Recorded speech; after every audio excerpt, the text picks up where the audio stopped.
10 minutes. Justin, do you remember why we spell? We're spelling so one day you and I can have conversations with each other, okay? Once you learn how to spell, then we can talk to each other. We're going to be able to say full sentences. You can tell me what you like, what you don't. That's right. We're going to use the letter board, and we're going to spell. We're going to talk. You're so smart.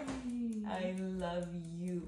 We're going to talk about weather today, how weather helps us. Okay? Okay, we're going to spell your name. Justin. How do you spell Justin? All the way to the left. J, then we're spelling your name. J, hold the pencil correctly. In the middle. U, all the way to the left. S, next letter. T. J-U-S-T. What's the next letter of your name? I. Good job. Last letter of your name. Last letter of your name. Look up. Justin. We're spelling Justin. J-U-S-T-I. What's the last letter of your name? N. Justin. Good job.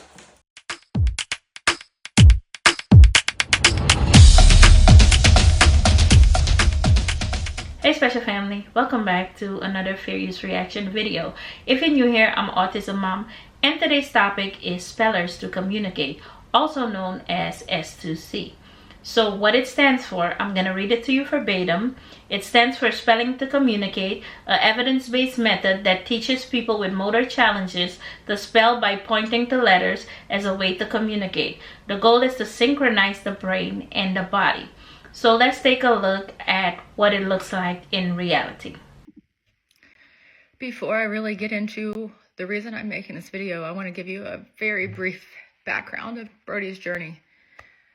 I have always been the mom that I'm an RN by trade, okay? So when my son was diagnosed with autism, I left no stone unturned when it came to therapies, when it came to research, when it came to diet, supplements. I have tried everything since he was 2.5 years old. He was in full-time ABA for nearly a decade, more speech and language therapy than I can even tell you. We tried Pro Loco to Go. We tried the insurance given AAC. He was always able to utilize that effectively, like he could touch the buttons and he could tell you what he wants, but for some reason it would never click into fluent communication, meaning like it never expanded beyond his basic wants and needs. It was not ever going to give me access to hear his thoughts and his fears and his dreams and his theology and his theory of mind, if you will. So I had come across, just in my research a few years ago, a method called spelling to communicate. I initially resisted trying the spelling to communicate because, remember, I'm an RN. I am data-based. I am clinical driven. The science just that I had seen wasn't there yet. And ASHA, the American Speech and Hearing Association, they had released a statement basically forbidding it and saying that it was dangerous for families and dangerous for the most vulnerable. And turns out, there was some corrupt practitioners, like when this method was in early development, that took advantage of the most vulnerable population. And that is awful and that's terrible. But that should not reflect the refined method that is offered today. So I was hesitated for 2 years. 2 years I didn't do it. I thought, well, I'll just keep doing what ASHA recommends, But here we are, my son's 14, still unable to communicate in any other way. So nearly 3 years ago, we took the leap. I went to Herndon, Virginia, and I attended the Motormorphosis conference, and I saw for the first time in my life non-speakers spell on letterboards. What I saw, I couldn't unsee, right? So I took the parents course, did the best I could, but my dad had passed away. We had a lot of life events, and I have 4 kids altogether. Like, I wasn't disciplined, and I didn't do it as much as I should have with Brody. So I knew what my capacity was. And so at that point, like, we had a longtime family friend, actually RBT, that had worked with Brody since he was 3 years old as an ABA therapist. And he agreed, if we supported and offered him training to get trained in this method, that he would bring it back to Indiana. So that's what we did. Okay, so now that you know and have seen what Speller to Communicate is, let's see some parents' experiences with it. So I have something to share that has been somewhat heavy for me over the course of the last 2 days. If you are someone who works with kids with autism, I really ask to keep an open mind about communication. That is coming from someone who has a brother at age 34 now, who was stuck in his own mind for 32 years, not saying really anything, and then my parents discovered Spelling to Communicate, where he is communicating his complex thoughts, ideas, desires. My mom shared this nugget of information with me. She said, "Craig, where have you been?" He said to her, "I've been here all along." And unfortunately, there are programs, specifically ABA, which is a multi-billion-dollar industry, that does not recognize Spelling to Communicate. ABA, funded heavily by rich people, Spelling to Communicate, sure, not studied widely, is a grassroots campaign. Documentary spellers, the book Underestimated, the proof is right there in front of me, because this is my lived experience. This kid, Craig, my brother, diagnosed with autism at age 2, who, by the way, clearly regressed as he was growing up to age 2. That's according to my parents. And so you see the divide here. Unfortunately, ABA is the main way to teach folks with autism. What kills me inside is that there are toddlers out there who are brilliant, but they can't tell their mouths what to say. And so we do the whole behavior thing, but not focusing on their cognitive abilities. This is what fires me up. The whole Craig thing has been amazing. It's great, wonderful. Like, I have my brother. But I don't want another situation like that ever again. And money is getting in the way of that. And there are people in my world who endorse this, which is not comfortable for me. I'm not gonna lie. What, you're just gonna shove to the side the proof that is right there, being my brother? So you can see some frustration here, but also it comes from a point of care, because again, I don't want these kids to go through what my brother went through and other people like him at that age. There's so much to be done, so much to uncover. There is somebody in the federal government actually looking into this. What's going on here? RFK. For the first time ever, my parents are being heard about their son. So I just want to try to be as forward-thinking and positive as possible, but I do get fired up when I send along something good about my brother and I don't get a response from these folks who are ABA. Why is that? Because that threatens their job. Job making people's lives better. Anyway, I'll end with this. I love my brother, and he would not endorse this video. He would say, "Cam, lead with love," and all that, but I'm sorry, I'm gonna fight for him. All right, now let's get some parents their take on it. to see how they like spellers to communicate and what the interaction is with it. Joey's Spelling to Communicate has really taken off, so I feel it's time to take you through our journey. I'm telling this story from a parent perspective, not a professional. I'm truly not here to convince you of anything. I'm just hoping someone can learn from our experience. When I first announced on social media that Joey was using a letterboard to communicate, I received so many comments asking why I wasn't doing apps or software programs, and they were very dismissive of the simplicity of a spell board. Joey did get loads of therapy with picture boards and so many apps and software systems, and he never connected with any of them. In fact, to this day, he won't touch an iPad or computer because it was pushed on him for so many years. So I was really skeptical about spelling, but I had several people encourage me, and we went with S2C, which is Spell to Communicate. I sat there in that first session so massively perplexed. They believed to presume competence and taught Joey an age-appropriate lesson plan and then asked him to spell the answers. I kept thinking, no flippin' way is he comprehending this. For those who are angry at me for not presuming he understands everything, let me take you back to 1995 when Joey was diagnosed and autism was insanely misunderstood. We were told our children were living in a different world, and when Joey didn't seem interested in ours, it seemed obvious that he was one of the unlucky ones who was just too severe to understand anything.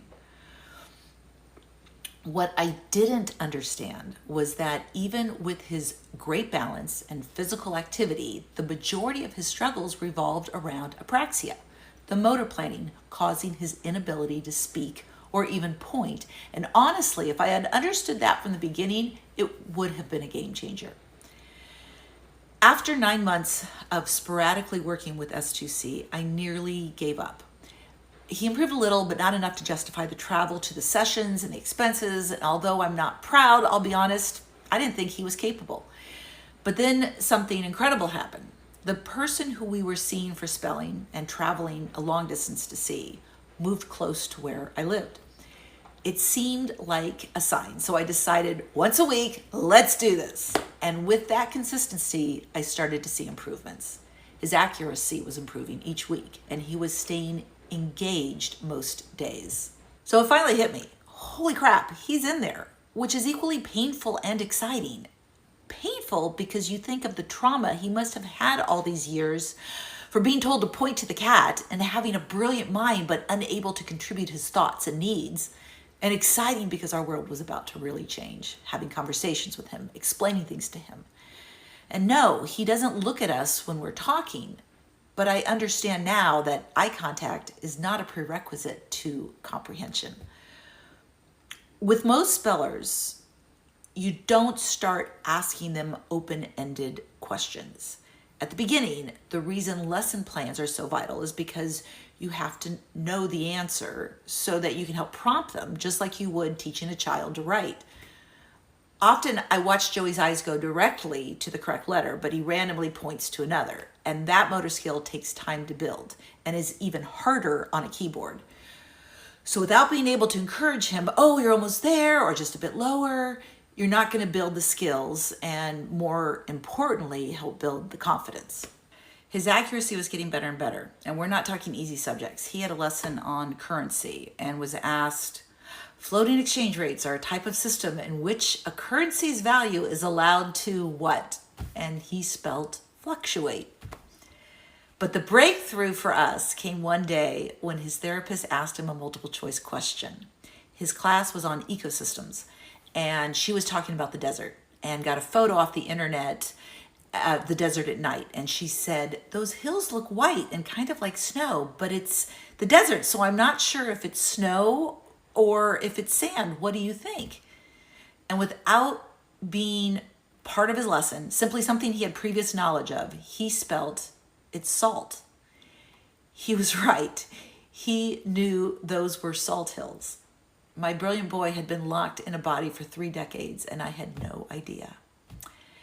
We are at an exciting time of discovery, and Joey's never been happier. We have a very long way to go, as the motor skills needed are very exhausting to him, so it's not something he wants to do often.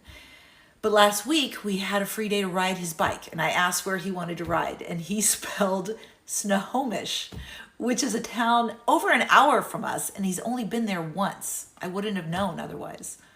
Incredible data is being collected now to prove the efficacy of spellers. And of course, the documentary Spellers came out recently and is adding a lot of attention to it. So if you were looking for a sign to check it out, this is your sign. Okay, so there are a couple of therapists who agree with spellers to communicate and a couple that don't. So let's take a look at both sides of the aisle. Hey, I'm Maggie. I'm a pediatric SLP. Let's talk about spelling to communicate.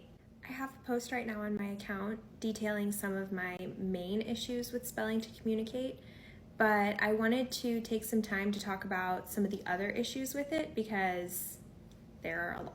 First things first, I want to talk about a big red flag for flawed logic or errored reasoning. This is sometimes done intentionally, sometimes it's unintentional. I think in the case of S2C, it's mostly unintentional. I think most people who are supporters of this method really do have a heart for non-speaking individuals, really do have a heart for severely disabled individuals and want to help them as best they can. But in a lot of defense of S2C, I see quite a bit of circular reasoning. So if someone like me, who is a skeptic, posts something online or asks a question about where is the evidence for this? People will usually comment back or respond and say, well, we need to listen to the spellers, i.e. the people that are using spelling to communicate. And while I, again, believe that their hearts are in the right place, if we are calling the validity of the communication method into question, we can't use the communication method as a way to validate the communication method because that's circular. Do you see what I mean? So the way to kind of get past that, or to avoid using circular reasoning as the only method of verifying spelling to communicate, is to have outside sources or outside evidence that also validates spelling to communicate. Please don't hear what I'm not saying, which is that I don't want to listen to autistic self-advocates or people who use AAC to communicate, because I do, and I believe that those voices are indispensable for conversations around disability rights and accessibility. However, I want to make sure that it is actually their voices that we're hearing. And with S2C looking a lot like repackaged facilitated communication, that's not a given. I'm sure that people will disagree with me. Please feel free to do so. Let me know what you think in the comments of this video. The internet is a really difficult place to have nuanced and compassionate conversations, but that is not going to stop me from trying. My whole heart behind sharing any of this in the first place is to share my thoughts and skepticism and kind of line of thinking about it, to help other people who may be kind of buying into spelling to communicate because of this strong emotional message that it carries, pause, think critically about the claims that they're making, and consider whether it's really the right avenue for themselves or their child. Like I said before, I actually have a whole list of issues with spelling to communicate, things that make me skeptical, things that keep me from buying in, and I could absolutely make a follow-up to this follow-up, so let me know if you want to see more. So first thing I want to say is that whatever you use or whatever your child uses to communicate is fine. If it works for you, it works. But in S2C, we just have a different belief when it comes to picture-based assistive technology communication things.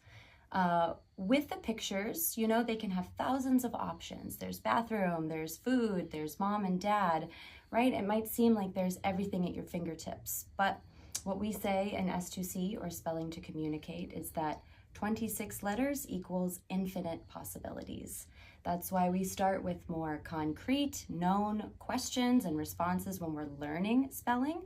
And then as we move on, we want that to open up to more abstract, open thoughts of expression and opinions. Okay. Another question is, why is he just not on a keyboard? So in S2C, we do have two phases. The acquisition phase, where you're learning a brand new motor skill. And as with any of us learning any new motor skill, we need practice and we need to start small, right? You don't just start the piano playing Beethoven. You have to start with scales and notes and etc. So we do pretty much the same thing in S2C and then open up to the possibility of a keyboard once the motor skills necessary have been achieved. Okay, another question that I get a lot is, how is he communicating to you now? And I have been trying to explain that you don't start with communication because I don't know what the answers are, so I can't help direct him. That you start with actual lessons. So can you talk a little bit about presuming competence and why you start with lessons? Yes, so we presume competence, which means we believe students can and want to learn. They just need the skills necessary to express that. A lot of my spellers and students in the past have talked about the brain-body disconnect, being trapped in a body. They want to communicate, they want to do these things. It just takes time. So we start very simple. We build on the motor skills. So at first, we're learning together as two people, not just for the speller, but for me as well. I recognize patterns, habits, and things that might need to be worked on. Once we're in a good place with that and we've worked on easy, known questions and the motor skill is achieved, then we can start with more semi-open things or structuring questions in a sentence rather than just one word. From there, so it's a hierarchy. From there, then you're able to start moving on to more abstract concepts and expressions. But until then, it takes a lot of work of getting to know one another, build respect and trust with one another, and really to work on those motor skills, the purposeful motor of touching letters on a letterboard. Okay. Okay, Zane, what would you say to your critics who don't believe that spelling to communicate is a valid form of communication and that these aren't your own thoughts and words? What would you say? I,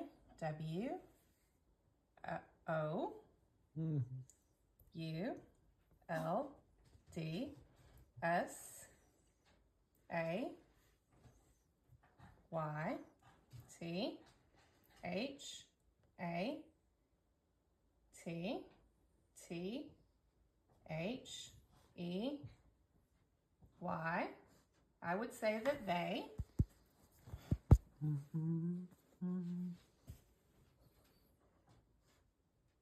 A R E S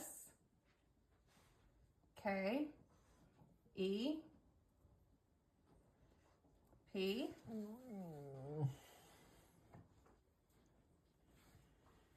Keep going. What are they? All right, keep going. T I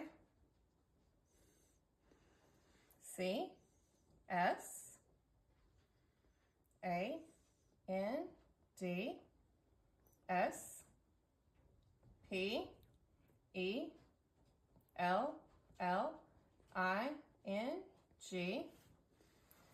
I would say that they are skeptics and spelling. Keep going. Let's finish it. What are they?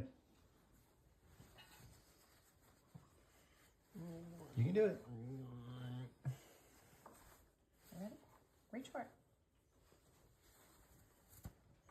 Keep going. H A S C H A N G E D M Y. You can do it. Keep going. Keep going. Tell them. Tell them how it is. Come on.